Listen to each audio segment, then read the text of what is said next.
The clouds parted over the Isles of Boreas. It was time to choose.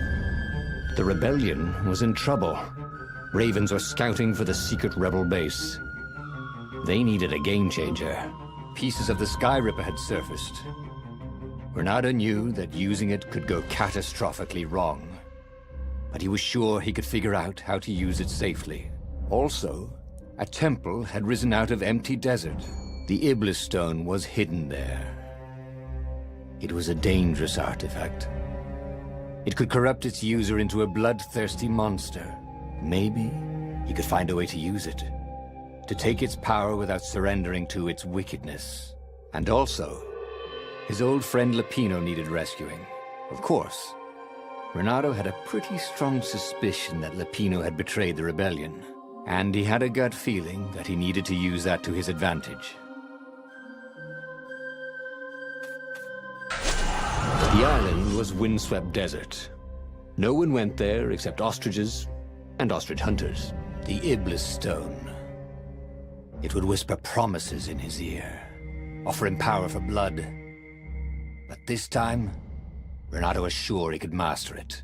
And so, Renato went ostrich hunting. Every child could sing verses about the Sky Ripper, but ancient codices held hints of other things. A stone that ate souls, a ruby that drank blood, a jewel only a righteous man could give away.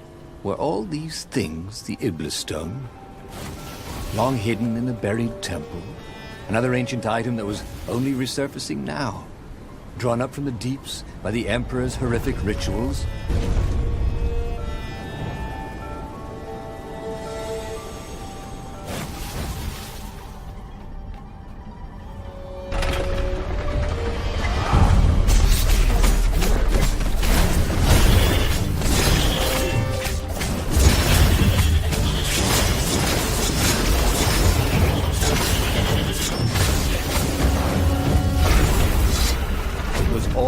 Ravens were already here, cawing in frustration. They were still searching for a way in. Good. Then he hadn't come too late.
Open, says me.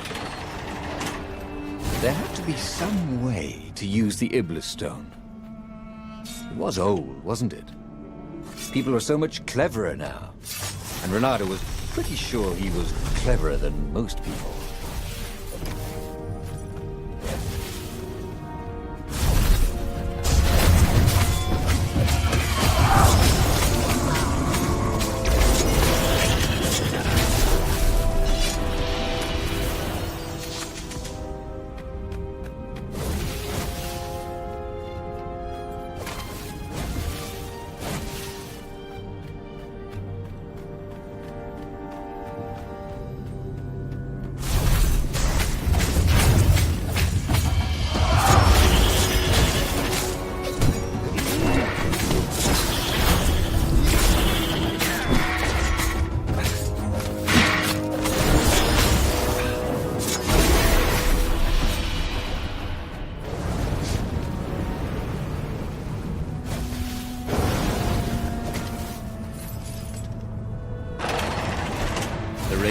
least could not get past this point.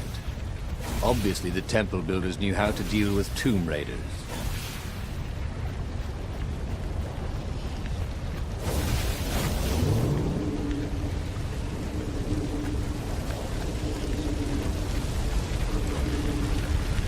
This wasn't actually such a hard puzzle, come to think of it.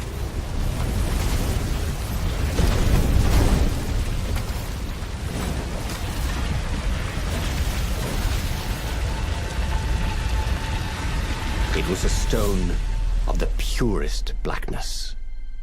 It reflected no light, like a void made solid.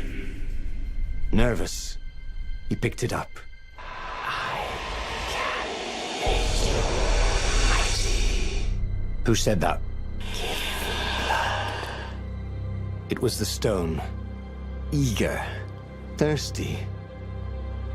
Kill the Emperor's daughter.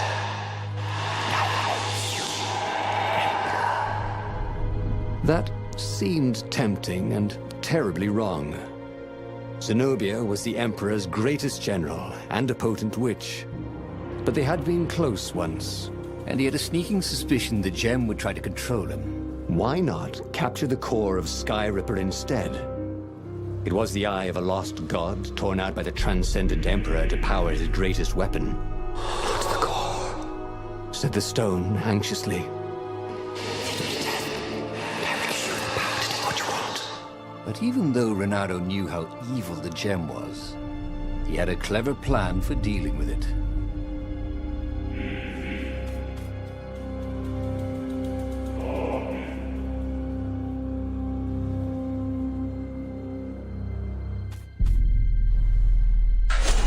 Why was he listening to a talking rock? Ah, but the rock had a point. If the stone could truly turn him into a powerful warrior, he could defeat the Emperor with the very weapon the wicked old toad had sought for himself. To be a hero, you had to sacrifice old friends sometimes, especially when they've become enemies.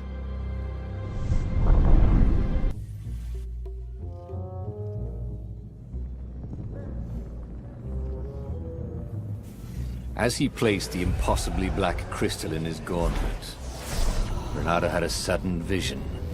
Charred fields covered in dead ravens below a black sun. Was it the time of the lost gods before the transcendent Emperor? Was it the future? Feed the souls, it whispered. Take the power. He could feel the stone's hunger for souls, its thirst for blood. All right, I get it. This was going to be interesting.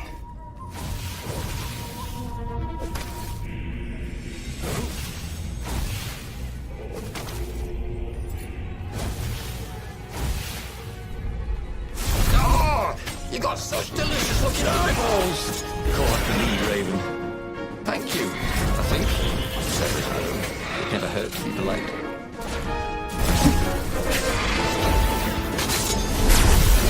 The ravens on Zenobia's island were no match for Renato.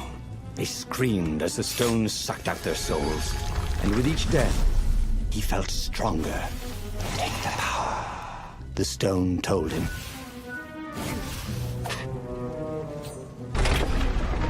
He couldn't do worse with Zenobia than he'd done with the core, could he? He didn't even need to see the gogglers this time. He could smell seared flesh. And like every other predator, they only eat their meat cooked. Preferably alive.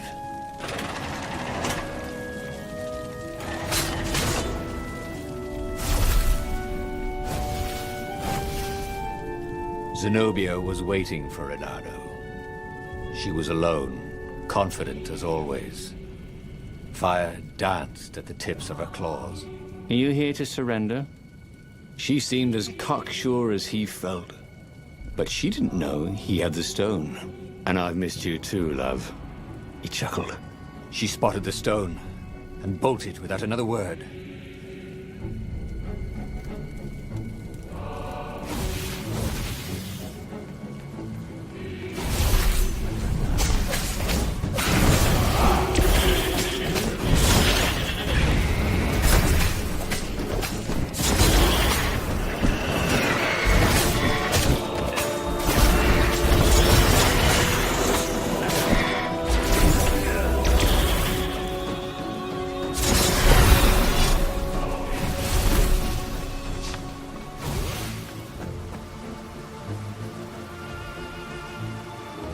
Finally, Renato caught up to her.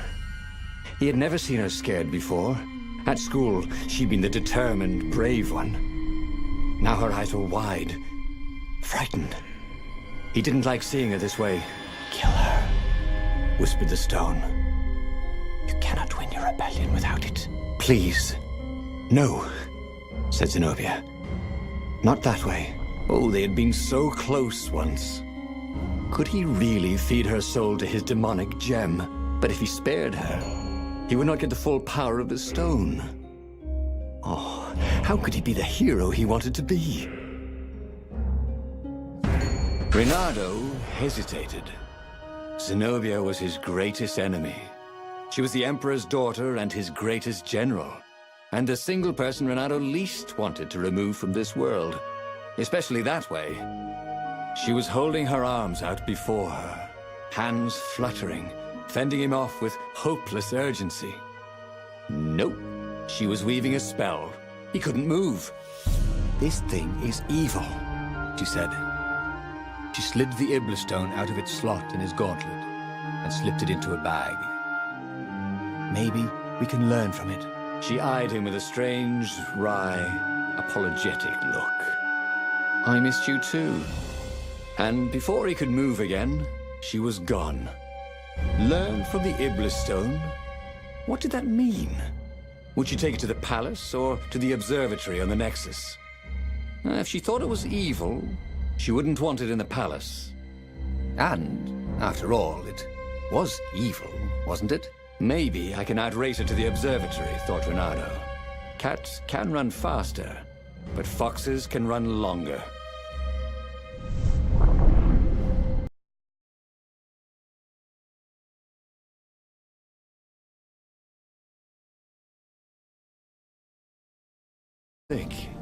Ever since Zenobia had taken the stone from him, he'd felt an ache that wouldn't go away. He missed it.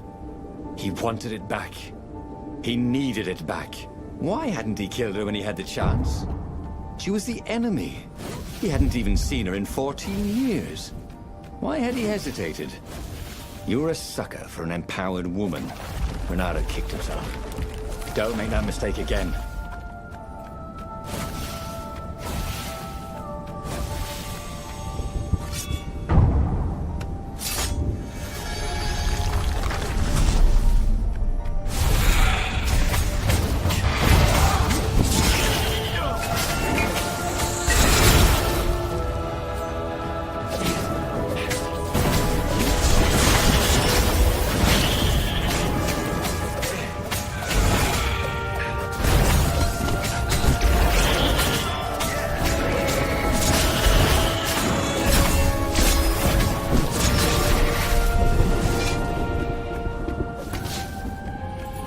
Zenobia thought the stone was evil.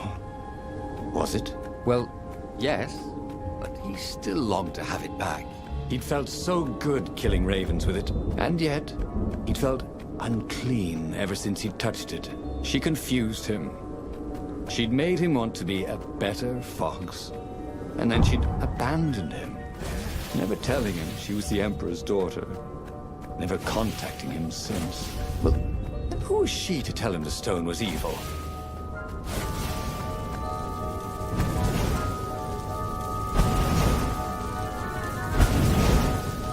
Energy cannons. The last argument of kings.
scientists' toes were pointing arcane instruments at the stone and looking at it through prisms and reflections. Mine, said Reynardo as he took back the stone. Well, we need it for science, Croaked the toads. So he killed them. He felt better immediately. Smarter, too. I thought you would never come for me, Whispered the stone. Then, a far-speaker toad croaked in something like Zenobia's voice. Reynardo, leave the stone with the toads. It will swallow your soul. It will kill everyone you love. That did seem vaguely familiar. But Reynardo had an army to lead, an empire to bring down.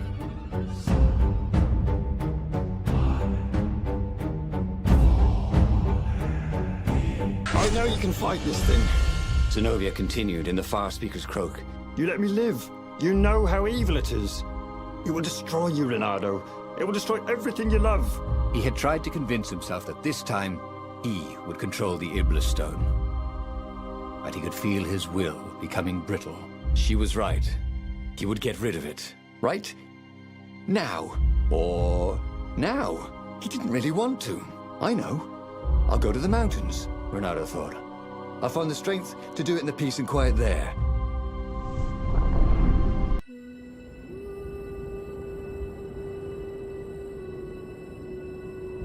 As the Farfarer landed at the foot of the mountains, Reynardo was surprised to find Lapino there. What are you doing here?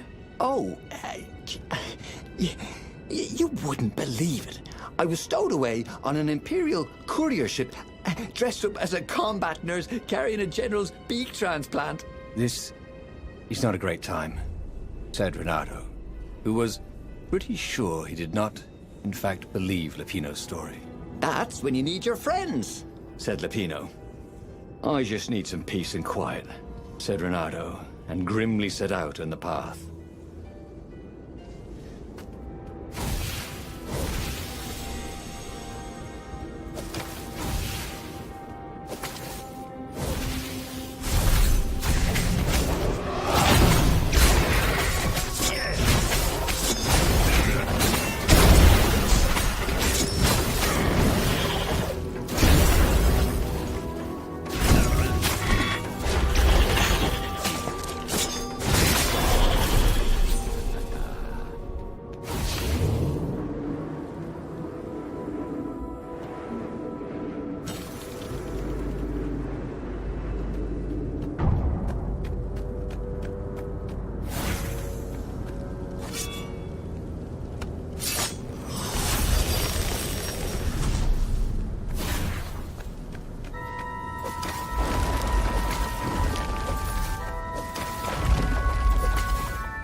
Reynardo told his friend how he had slaughtered the toads, and how he had nearly slain Zenobia. a terrible burden, this Iblis Stone, Sympathized the rabbit. Yeah, but I need it. For the rebellion. Do you now? You know, you were a pretty fine fighter before you were wielding a demonic decoration. Oddly, the sword wasn't whispering at him to kill Lapino. Up ahead in the mountains, there was a peaceful spot. If he could rid himself of his burden anywhere, it was there.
Renato thought he would make a difference, snatching the Iblis Stone before the Emperor could get it. And it would destroy him. Zenobia and Lupino, they were both trying to save him.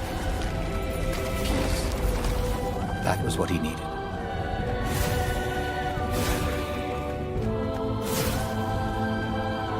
So much for peace and quiet. There was Lupino. Again. You're stronger than some dumb rock, Lupino said. Let's just bury it, and no one will ever find it again. Renato could feel the spirit energy of all those dead ravens inside him, pecking away. The rabbit was right. Even if the rabbit was a traitor, he was still right. He tore the Iblis Stone from his gauntlet and threw it into the hole Lupino had dug. Stone was silent. Probably sulking. Now whoop those Imperials, said Lupino. Are you coming? No, I can't come with you. It's my old injury, you know. Recently, it's been acting up terrible. I'd be no use to you at all. So Renato boarded the Farfarer alone. Renato felt lonely on board the Farfarer. How could his old friend Lupino, miraculously escaped from the Empire, leave him to face the final battle alone? Well, he'd abandoned Lupino before, hadn't he? It was only fair. And of course he felt lonely. He'd given up the Iblis Stone and all the souls he feted. Of course he felt alone. But he had done the right thing. It had been hard to do, but there was no better feeling than that. Zenobia would be so proud of him.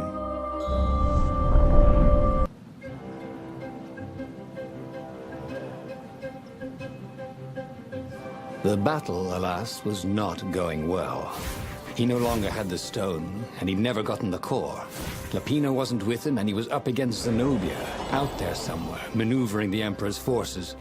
The rebels had been outnumbered from the start, and he still had that aching longing for the stone. But that is what it means to be a hero. He would fight his way to Zenobia. He would show her what he was capable of. Just him, with no diabolic accoutrements. He would win, no matter the odds.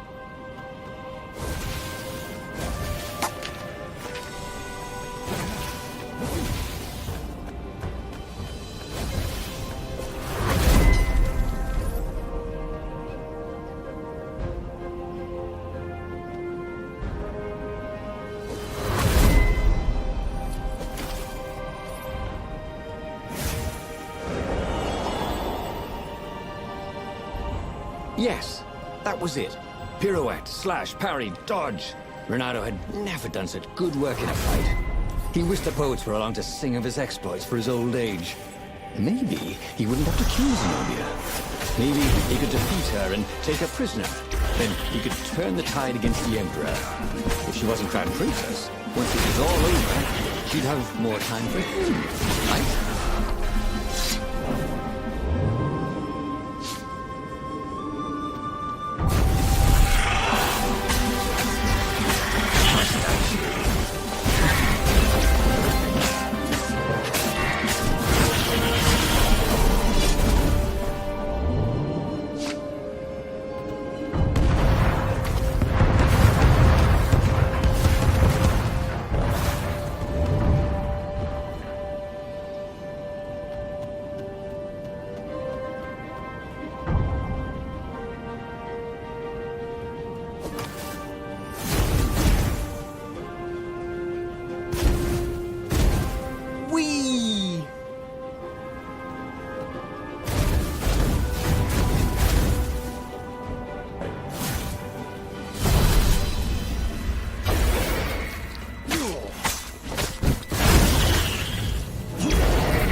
Renato fought his way to the Emperor's ship.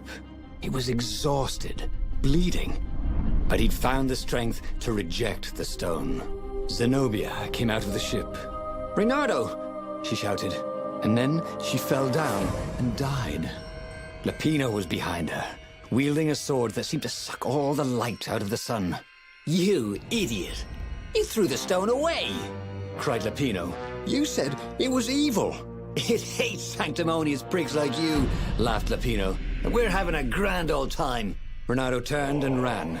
But no matter where he ran, Lapino jumped in front of him until Renato was cornered. That boy could hop. "You wouldn't do this to an old friend, would you?" cried Renato. "You mean this?" said Lapino as he slid the sword into Renato's guts. "Damn it! Again?